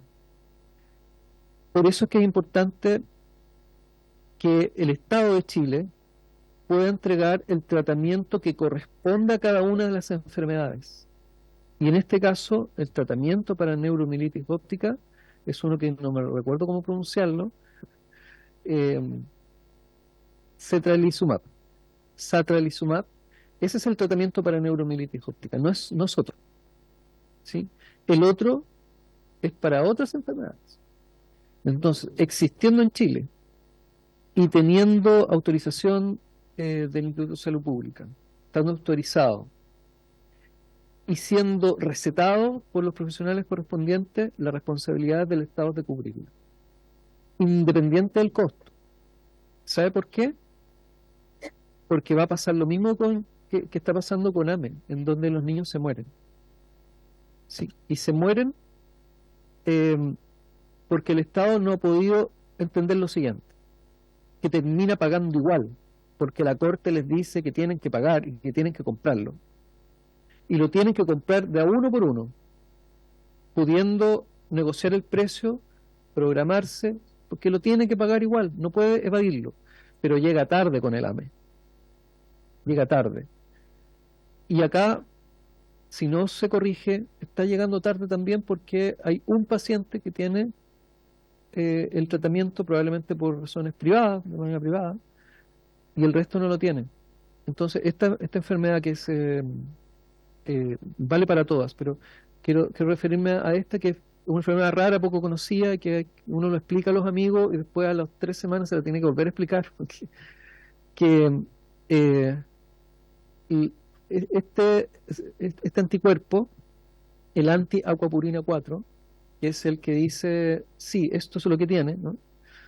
Después de haber pasado varias semanas en el hospital y haciendo un montón de exámenes de todo tipo, buscando Bartonella, buscando de todo, haciendo un montón de exámenes y encuentran este anticuerpo, y este anticuerpo, aquaporina 4, significa que por los canales de agua puede llegar a todos lados. Y se llama neuromielitis óptica porque suele atacar el nervio óptico. Entonces es una enfermedad muy brutal. Y las comisiones investigadoras no son resolutivas, ¿sí? Pero creo que va a tener efecto en la medida en que este gobierno tenga oído para esto. Solo eso. Voluntad. Evidentemente no de la persona que está acá hoy día presente, que representa al ministerio, sino que probablemente de la ministra y del presidente de la República. Gracias, presidente. Muchas gracias, diputado Félix González. ¿Algún otro integrante? ¿Algún otro diputado Lee? No, presidente, mire, al escuchar cada uno de los relatos, las vivencias de la familia, de las personas, indudablemente que son conmovedores y son muy parecidos a lo que uno y ustedes también lo hemos vivido toda la vida. Es la triste realidad, y no solamente las enfermedades raras, hay enfermedades súper comunes que sabemos que a veces no tienen resultados esperados, muchas veces catastróficos, porque hay demoras en la atención, porque hay listas de espera, no enfermedades raras, hay listas de espera de enfermedades hiper comunes que todos sabemos cómo se solucionan y que están esperando y que se están muriendo. Esa es la realidad. Entonces, para no salirme del tema principal de la comisión investigadora, que es específicamente, yo pienso que tenemos que avanzar en algunos aspectos fundamentales, presidente. Primero, en el último tema expuesto, en que si algunas condiciones fueron acogidas por la ley del Ricardo Soto, no porque apareció un método diagnóstico específico en que podrá cambiarle el nombre a la enfermedad, la especificidad de la causa, pero en el fondo todo el escenario es prácticamente el mismo. Por lo tanto, me parece realmente brutal que se le saque de los beneficios que ya se han incorporado, en el caso de la neuromielitis óptica. Pero creo que es un punto relevante, presidente, el tema de Zolgensma. Entiendo que fue la Fundación PAMI la que finalmente consiguió esa citodosis, y no me quedó claro, me gustaría saberlo. Y claro que en la primera respuesta de Novartis no dejó claro si hubo seguimiento o no, simplemente dijeron MinSal seleccionó, nosotros acá no nos entendemos. Luego PAMI nos dice, nosotros participamos en la selección de los primeros 5, los últimos 2 fue el MinSal que seleccionó. Pero nos dice que no hubo seguimiento. Yo quiero insistir en el tema del seguimiento, porque entiendo que FONASA, para incorporar tratamientos, terapias o medicamentos nuevos, tiene que ser un ingreso inicial con un cierto nivel de seguimiento para poder incorporarlo antes a su programa de prestaciones. No importa el nombre que tenga ese programa de prestaciones. Entonces, la pregunta concreta, presidente, me interrumpe, pero voy a pedir prórroga de 15 minutos para terminar la ronda de preguntas y respuestas. Perfecto. Eso, presidente, la pregunta concreta es a FAMI en relación a que se nos pudiera aclarar un poquito más, especificar si hubo seguimiento o no, porque a mí me parece grave que la incorporación de terapias en Chile no cumpla lo establecido en la ley, que es que tengan algún tipo de seguimiento inicial. Gracias. ¿Diputado Rey o diputado Veloso? ¿No? ¿Diputado Veloso? No, por si querían. Sí, por supuesto. Muchas gracias, presidente. Saludar a nuestras invitadas, en su mayoría mujeres, o todas creo mujeres. Es muy complejo. No, ya, hay invitados. Es muy complejo esta discusión, este espacio en general, transparentando un poco como parlamentaria lo que me pasa, es muy frustrante, porque se exponen muchas situaciones de las cuales nosotros sabemos que hay una complejidad importante para hacerse cargo, y eso también es importante señalárselo. No pretendo en ningún caso ser la aguafiestas, pero es un problema muy complejo. Nosotros vamos a emitir un diagnóstico, vamos a recabar sus historias, todas ellas igual de importantes, pero nos seguimos y nos vamos a encontrar probablemente nuevamente con una piedra de tope. Y es que la respuesta, como decían, no sé, tal tratamiento a tal enfermedad no estuvo incorporada, por ejemplo, en la ley de presupuesto. es importante poner sobre la mesa las problemáticas que tienen que ver con lo presupuestario. Si el Estado tiene la capacidad hoy día de poder financiar los tratamientos de todas y cada una de estas enfermedades que son sumamente caras, yo creo que debería tener la capacidad. O sea, por cierto que sí, o sea, nadie debería morirse en este país por el bolsillo, porque finalmente es el bolsillo. O sea, si tú tienes recursos para pagar un tratamiento mensual, te lo pagas. Y estoy segura que en este país hay gente que tiene la capacidad de pagárselo. El problema es que la gran mayoría no tiene esa capacidad. Y esa es una cuestión que creo necesario como representante política también poner sobre la mesa. Porque de cierta forma nos vamos por el lado y decimos, ¿cuál es el problema de fondo? El problema de fondo es que el Estado no tiene suficientes recursos. ¿De dónde se sacan esos recursos? Bueno, habrá que verlo. Pero yo creo que es un desafío pendiente que tenemos respecto a las enfermedades raras, a otras enfermedades que son comunes y tampoco tienen tratamiento, o cuando uno va a un consultorio y no te pueden hacer la parte de la muela, perdonen que lo digan en esos términos, porque no tienen resina. Ese es el problema de un país donde la gente se muere cuando no tiene recursos, sea una enfermedad rara o no. Por cierto que el caso de usted es absolutamente mucho más extremo. Yo creo que esa es una pelea importante que tenemos que dar respecto a la recaudación que hace el Estado, que sostiene a la gran mayoría del país, porque el Estado tiene un rol fundamental para sostener al país, sobre todo a quienes no pueden sostenerse solos, que somos son la gran mayoría. Todavía digo somos porque vivo muy poquito en este espacio y vengo de una familia donde muchas veces era un problema poder atenderse y uno termina de decir, ya voy a la salud privada y voy a pagar una hora en lugar de esperar la hora del especialista en el hospital regional, porque si lo hacías tenías que esperar 2 meses y quizás morirte en el camino.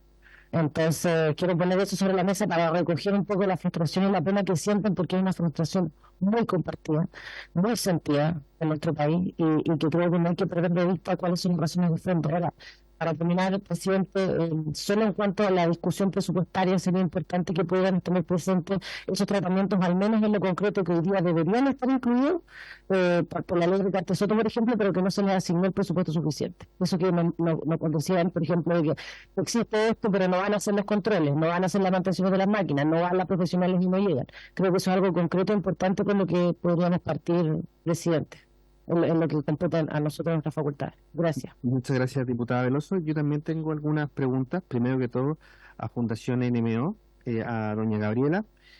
Usted planteó que hay un paciente que accede a satralizumab. Si usted supiera cómo accede, si es vía judicial o pago particular, esa es una pregunta. Y la segunda pregunta para usted es si es que satralizumab está dentro de las 7.770 solicitudes de incorporación de tecnología a la ley Ricardo Soto. Esas 2 preguntas para usted. Con respecto a doña Paulina de la Fundación de Atrofia Muscular Espinal, en la entrega de estas últimas 2 dosis que usted planteaba que el MinSal había decidido qué pacientes la iban a recibir, ¿usted considera que dicha decisión se ajustó a parámetro objetivo? Al menos con respecto a esos dos últimos casos, y con respecto a los 5 anteriores, usted nos señaló que fue en la práctica por una tómbola, entendí yo al menos. Si pudiera clarificarnos un poco más cuál fue el criterio o lo que usted sabe del criterio en esos 5 pacientes de las primeras dosis. Con respecto a lo que usted plantea del programa AVI de atención de ventilación invasiva domiciliaria, los planteamientos de usted, está muy someramente planteado en el informe que hizo lectura. Si es que usted, por FAME o por otra vía, ha hecho llegar algún reclamo formal a la Subsecretaría de Redes Asistenciales, y si pudiera remitírnoslo, porque esto es parte de los antecedentes que queremos revisar en la comisión. Ya las agrupaciones más paraguas, FEMPOF, FECHER y a la Alianza Chilena de Agrupaciones de Pacientes, obviamente hay algunos aspectos de mejoramiento de la ley Ricardo Soto que planteó bien Gonzalo, que tienen que ver, por ejemplo, con el seguimiento de los pacientes, pero el gran problema es financiero, en estricto rigor. Es decir, que los 100.000 millones de pesos que se reajustan año a año por el IPC, el 2028 ya no alcanzan para seguir cubriendo la totalidad de las tecnologías de los pacientes ya incorporados. Entonces, ustedes han solicitado formalmente al Ejecutivo, sea en el anterior gobierno o en el actual, un aumento del financiamiento de la ley Ricardo Soto. ¿Qué respuesta han recibido? y cuál es su opinión de que el año antepasado, en la discusión de la ley de presupuesto del año 2022 para el 2023 y que se repitió en la del 2023 para el 2024, se incorporó el fondo de judicialización, que es dentro de el presupuesto, la partida 16 de salud, se incorporó una cantidad de recursos determinados para financiar los fallos judiciales. ¿Qué opinan de que se haya decidido financiar un fondo de judicialización en vez de haber, por ejemplo, dichos recursos, haberlos aportado a la ley Ricardo Soto en cuanto al incremento del presupuesto? Esas son mis preguntas y le doy la palabra a nuestro invitado. También la doctora Guerrero, que nos acompaña, también puede responder, si así lo desea, alguno de los planteamientos que se ha hecho o comentar. Muchas gracias, presidente. Había una primera consulta que hizo el diputado sobre la razón por la cual NMO no estaba considerada en Ricardo Soto, siendo que inicialmente tenía tratamientos similares a los de esclerosis múltiple. ¿Por qué se hacía esa diferencia? Entiendo esa es la... Por favor, diputado. Sí, lo que digo es que como es de difícil diagnóstico, muchas personas fueron diagnosticadas como esclerosis múltiple y estaban en la ley de Ricardo Soto.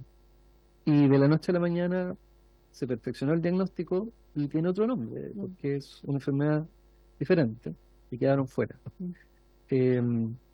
Siendo incluso similares los tratamientos, algunos, estamos pidiendo que se incorpore el más específico, pero también hay terapias, también hay una serie de medidas que se toman, que debieran tomarse, y simplemente se queda fuera por ese motivo. ¿Sí? Sí, muchas gracias. Bueno, efectivamente, la ley Ricardo Soto establece los mecanismos por los cuales se incorporan los problemas de salud y las tecnologías que están garantizadas a la ley. También tenemos reglamentos y manuales que norman, digamos, todo digamos, cómo se implementa esta ley. Efectivamente, la ley es bastante específica en cómo hay que avanzar para resguardar que haya una transparencia y haya método científico en el diseño, en la priorización, y que finalmente se logre la mejor costo-efectividad y la mayor eficiencia en el uso de los recursos públicos. En ese sentido, la ley y toda su normativa establece que se evalúan pares de tecnología, problemas de salud, tecnología. Es decir, el par, siempre la evaluación va a ir del par, que es el problema de salud, por ejemplo, esclerosis múltiple con la tecnología, en este caso rituximab. Eso es lo que entra a un proceso, ¿cierto? Que parte con las solicitudes ciudadanas y de no solo ciudadanas, sino que también pueden ser laboratorios, otras agrupaciones. Entra en el proceso de solicitudes. Esas solicitudes se evalúan en cuanto a la pertinencia, que estén bien hechas digamos, la solicitud, en el fondo aspectos administrativos que sean válidas, y de ahí los que son válidos se aplican ciertos criterios que son de salud pública y que también los establece la ley, y de esos los que quedan, digamos, los que pasan los primeros criterios, entran a una evaluación de tecnología sanitaria, que es una evaluación de evidencia, ¿Por qué la ley establece y por qué nosotros como salud necesitamos evaluar los pares y no solo la tecnología? Porque en todo este proceso, incluso partiendo desde la evaluación de la evidencia científica, es muy distinto que el mismo medicamento, cuáles son los resultados del mismo medicamento para un problema de salud 1 que para el problema de salud 2. Por lo tanto, desde la evaluación científica de la evidencia necesitamos diferenciar si ese medicamento está siendo solicitado para el problema 1 o para el problema 2, desde la evidencia científica. Pero también en los pasos siguientes, que tiene que ver con cuántos pacientes. Entonces, va a ser distinto si yo evalúo el rituximab para esclerosis que para NMO, y yo necesito hacer informes diferenciados, porque los resultados son distintos. Los resultados de eficacia y efectividad es distinto para un problema de salud que para el otro.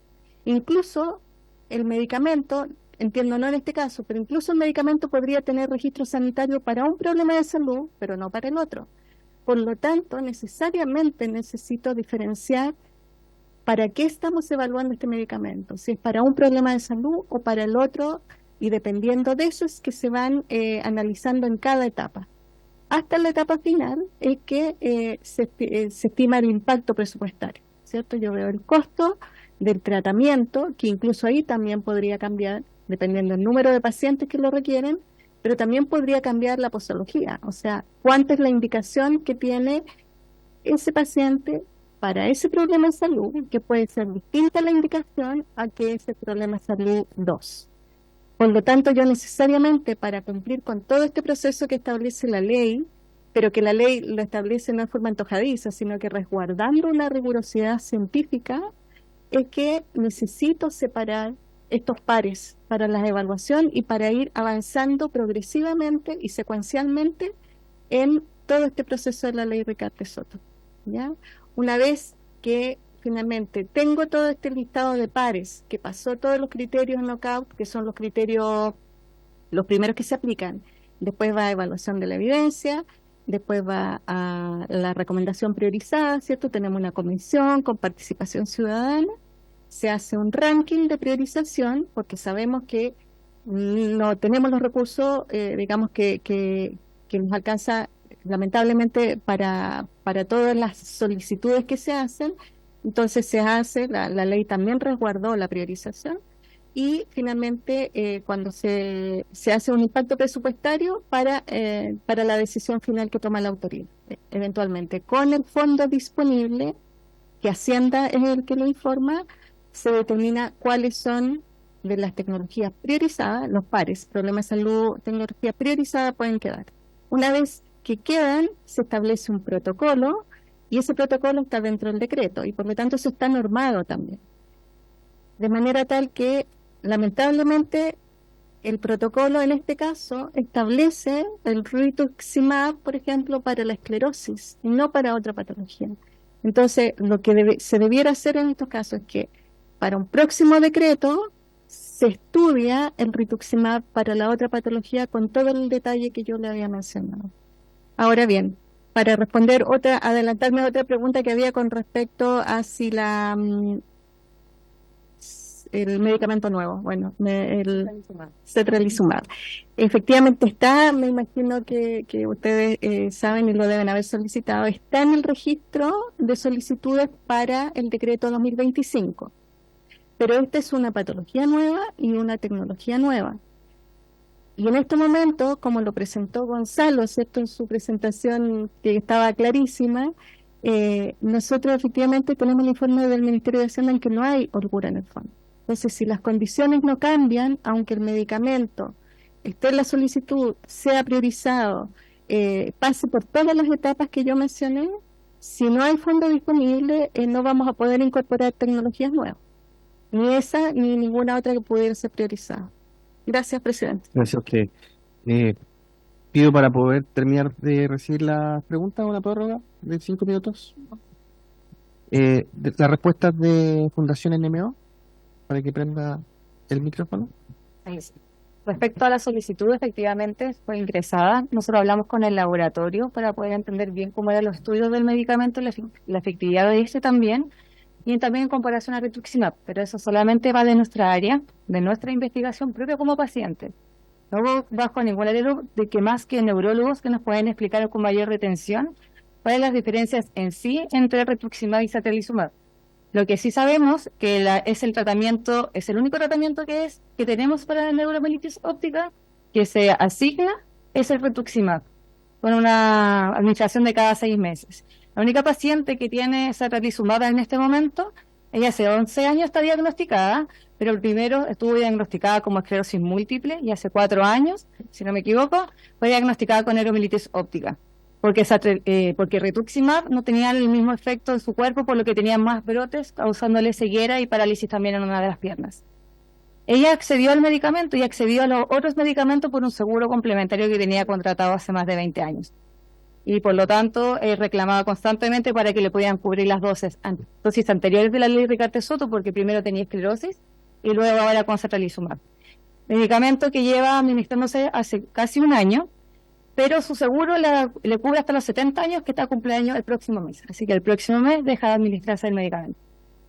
Sí, los 70 años deja de cubrir. Entonces, ahí vuelve a no tener las terapias indicadas y volvemos a las otras alternativas.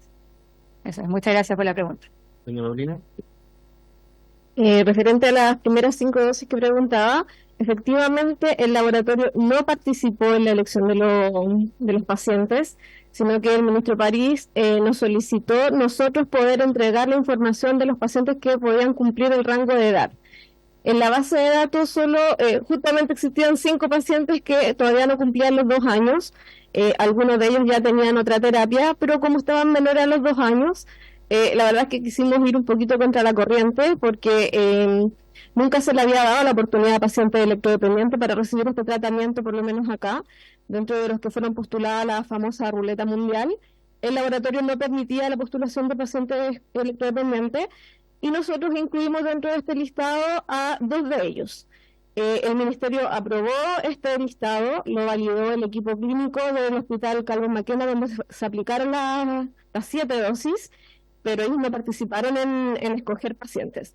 Los otros 2 pacientes sí fueron acogidos por esta comisión de expertos que ya existía en ese entonces, y ahí fue el ministerio que pidió a que cada médico tratante postulara a los pacientes para la evaluación clínica de estos expertos, que la verdad nosotros no conocemos el nombre de estos expertos, que según el ministerio indica que son expertos en atrofia muscular espinal. Nosotros no conocemos quiénes son porque es algo que el ministerio jamás ha transparentado. Por lo tanto, y que según el ministerio es por un poco resguardar la seguridad de estos profesionales que eligen a los pacientes. Esos 2 niños sí aplicaban el criterio. Una de esas niñas es una niña con FONASA, tipo 2, que lamentablemente no iba a tener acceso a ningún tratamiento si es que no había una demanda de por medio del Estado. Y que lamentablemente las demandas también es un poquito jugar con la suerte, porque no siempre se ganan. Muchas veces tenemos que depender, no sé si del estado de ánimo o de la voluntad de los ministros de la Corte Suprema, quienes finalmente votan por darle la vida o no a un paciente. Pero así fueron escogidos los segundos 2 a cargo del ministerio, los primeros 5 no. Perfecto, muchas gracias. Y con respecto al fondo de judicialización, brevemente. Sí, muchas gracias, señor presidente. Comentarles que nosotros en nuestra presentación pusimos que efectivamente nosotros siempre estamos abocados a participar y a mostrar los problemas que hay en la Ricardo Soto. Por instancia suya, señor presidente, nosotros fuimos invitados a la tercera subcomisión mixta de presupuesto del Senado el 19 de octubre del 2022 para hablar de la ley Ricardo Soto en la ley de presupuesto. En ese momento, para el presupuesto del 2023, la ley de Ricardo Soto se reajustaba en 11.438 millones de pesos y se creaba este fondo de compensación por daños a terceros y o a propiedad por 22.946 millones de pesos. Eso significaba que para judicialización se estaban destinando el doble de lo que se estaba destinando para reajuste en la ley Ricardo Soto. Nosotros, como Alianza Chilena de Agrupación de Pacientes, siempre hemos entendido que la judicialización es un acto inequitativo, donde solamente pueden llegar quienes tienen el soporte económico para contratar equipos legales, equipos de abogados, donde se permite también que la industria termine permeando y llegando a la organización de pacientes, financiando equipos de abogados, y es donde finalmente no hay una compra y no hay un gasto eficiente, porque el Estado se obliga a comprar, o se le obliga al Ministerio a comprar un tratamiento para un paciente, otro tratamiento para otro paciente, y no se hace una compra más eficiente con el acuerdo de riesgo compartido o con políticas o con miras de política pública con mejores descuentos y etcétera. Y la otra pregunta que nos hacía era respecto a si es que habíamos pedido aumentos de fondos. Efectivamente, nosotros también como Alianza hemos pedido lobbies con el Ministerio, hemos tenido lobbies con Andrea, con los referentes del Ministerio de Salud. Desde Salud nos han dicho que el camino es ir a la DIPRES, así que también hemos pedido lobby con la DIPRES. Con la DIPRES nos han cerrado la puerta, nos han dicho que eso no es de carácter de ellos, entonces nos tenemos que volver al Ministerio de Salud, y así tenemos todo un registro de una serie de audiencias de lobby. Lo importante también quiero mencionar, nosotros habíamos tenido muy mala suerte con tener acceso a la ministra de Salud por el tema de Ricardo Soto, pero en una última reunión donde estuvo su presidente ella, le hicimos saber esto, así que se comprometió a darnos una ley de lobby para las organizaciones de pacientes y ver el tema de Ricardo Soto, que nos preocupa de sobremanera. Muchas gracias, presidente. Sí, o sea, es que tenemos una solicitud en curso que fue encomendada, entonces le pedimos que ella la retomara y pudiésemos compartirla con ella. efectos de la taquigráfica, lo que él está diciendo es que le iba a dar una reunión de ley de lobby. Así es. Muy brevemente, brevemente quería comentar que la realidad que le pasa a esclerosis múltiple, la enfermedad que padece la niña y las personas que ella representa, nos acongoja a todas las agrupaciones de pacientes, porque vemos que la ley Ricardo Soto, en un principio, como lo que yo comenté anteriormente, una ley de medicamentos, de acceso a medicamentos de alto costo, y en el camino se transformó en un UCED 2. Entonces nosotros como agrupación de pacientes, junto con Gonzalo, con Jessica, con otras personas que han participado en todos estos procesos de dar ideas, iniciativas y que se formulen nuevas políticas para tener acceso a los medicamentos, le hago un llamado a ustedes como diputados, que básicamente lo que nosotros pedimos en Fetcher, más que ingresen una patología con nombre y apellido, ingresen medicamentos, porque ustedes se han dado cuenta que tanto el rituximab como antiguamente el infliximab Remicade, que le hace bien a las personas que padecen el mal de Crohn, también le hace bien para otras patologías con evidencia científica comprobada, que son menos personas, sin embargo, no tienen acceso a ese medicamento, y otras personas que sí están en la ley Ricardo Soto tienen acceso a ese medicamento. Y así todos los años van a ir evolucionando medicamentos para patologías menos conocidas, pero que paralelamente ocupan el medicamento, el principio de ese medicamento para otra enfermedad poco frecuente o huérfana o más rara, que son casos únicos. Entonces, si nos vemos en la disyuntiva que para acceder a la Ricardo Soto va a acceder quien grita más fuerte o quien tiene más familia vinculada o más lobby, estaríamos en contra de nuestros principios básicos, que es luchar por el acceso universal de todos. Entonces yo le hago hincapié en poder ver la posibilidad de que ingresen medicamentos, ya sea el rituximab, el infliximab Remicade, el ustekinumab Stelara y otros biológicos para diferentes patologías, en vez de que nos hagan seguir luchando a los pacientes y sus familias y sus agrupaciones por salir con la bandera quién ingresa una ley y quién no. Eso quería decir nomás, diputada. Y doña Jessica, para terminar. Muchas gracias. Brevemente, me sumo a las palabras ya mencionadas tanto por Gonzalo como por Leopoldo, y solo quiero hacer hincapié en algo que no se debe olvidar. Todos los días nace un niño, ¿no? Todos los días vamos a ver incrementadas las necesidades y estas solicitudes que realizamos nosotros como organizaciones y representantes de familias y de personas que viven con una enfermedad poco frecuente. No podemos improvisar, pero sí creo que podemos hacer una estrategia común. Esto no está dando abasto. Ya sabemos, ya se mencionó que la ley Ricardo Soto se va a quedar sin fondo en 2028. ¿Qué vamos a hacer con los que vienen por nacer? Debemos hacer una estrategia común.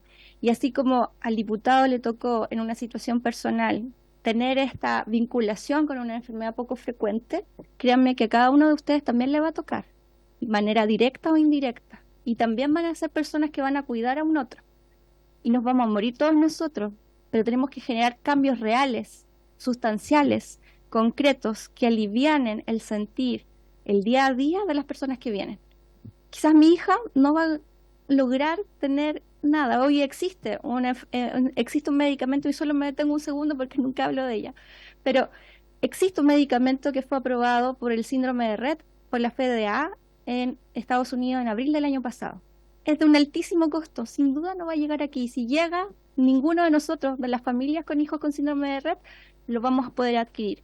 Pero aún así creo que el camino estratégico es hacer un trabajo en colaboración, como lo estamos haciendo las organizaciones de pacientes, como bien lo ha dicho Gonzalo, tocando la puerta una y otra vez, cada vez que ha sido posible, cada vez que se nos ha llamado, aquí estamos.